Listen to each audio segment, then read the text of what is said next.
الحمد للہ وحدہ لا شریک لہ والصلاة والسلام علی من لا نبی بعدہ۔ جموں کشمیر کے نہایت جید باعمل مفکر مفسر فقیہ جید عالم دین مفتی فیض الوحید قاسمی نور اللہ مرقدہ انتقال فرما گئے ہیں، جن کی خبر سن کر بہت دکھ ہوا، بہت افسوس ہوا۔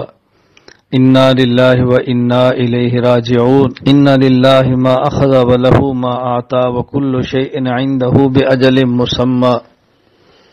اللہ رب العزت ان کی مغفرت فرمائے، درجات بلند فرمائے، آخرت کی منزلیں آسان فرمائے، ان کے تمام دینی اعمال کو اپنی دربار میں قبول فرمائے، ان کے تلامذہ متوسلین محبین کو ان کے لیے صدقہ جاریہ بنائے۔ اللہ رب العزت نے ان کو بے پناہ صلاحیتوں سے نوازا تھا، دین کا درد رکھتے تھے، علاقے میں علماء حق کی پہچان تھے، بہت بڑی خدمات ہیں ان کے، اللہ اپنے دربار میں قبول فرمائے۔ بڑے عرصے بعد اس قسم کے علماء پیدا ہوتے ہیں، ان کے جانے کا دکھ اپنی جگہ پہ ہونا بھی چاہیے۔ میں اس موقع پر گزارش کروں گا چند ایک چیزوں کا بہت اہتمام کریں۔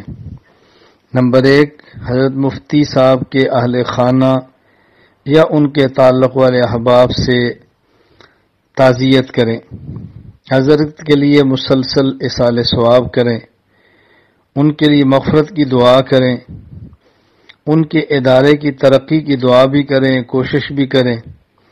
جو حضرات حضرت کی زندگی میں حضرت کے ساتھ یا ان کے ادارے کے ساتھ جس طرح تعلق تھا، تعاون فرماتے تھے، حضرت کے جانے کے بعد بھی جاری رکھیں، اور جو ان کے شاگرد ہیں، مریدین ہیں، ان کو چاہیے کہ حضرت جس عنوان پہ کام فرماتے تھے، جس طرح دین کا دفاع کرتے تھے، دین کے جذبے کو لے کر پورے علاقے میں خدمت سر انجام دیتے تھے، آپ تمام اس کام کو جاری رکھیں۔ حضرت کی راحت اور خوشی اسی میں ہے۔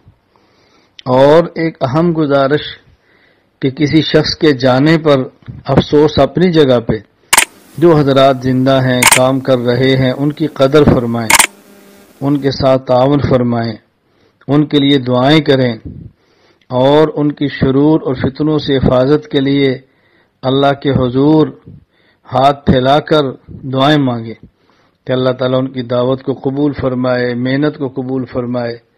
اللہ تعالیٰ ہم سب کو اپنے اکابر کے نقش قدم پر چلنے کی توفیق عطا فرمائے۔ السلام علیکم ورحمۃ اللہ وبرکاتہ، وآخر دعوانا الحمد للہ رب العالمین۔